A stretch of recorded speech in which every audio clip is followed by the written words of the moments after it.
Hey everyone, in this video, let's take a closer look at Gemini and see how you can use Deep Think. In order to do so, here we are at gemini.google.com. We're all logged in, and this is the screen that you should see if you're on a new chat. What we want to do is we want to find this button here that says Tools. We're going to click on that, and you will now see this option that says Deep Research.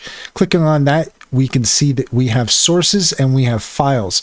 If you click on sources, then you can actually search Google, your Gmail account, your Drive, or team chat.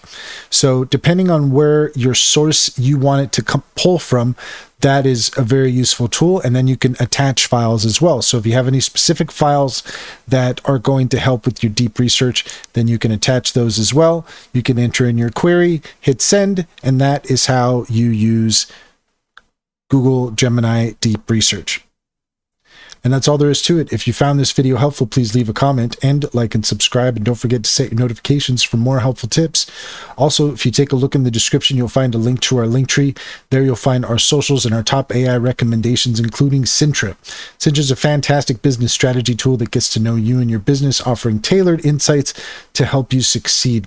Use our referral link to get 60% off your first month subscription, and check out our YouTube playlist all about Cintra so that you can know exactly how it can work for you. Finally, if you're interested in online bank, check out Simply Financial. If you click on the link in the link tree, you can get $50 to open an account, and you can refer your friends and family and get $125 per referral. It's a great deal, comes highly recommended. Check to see if it's available in your area.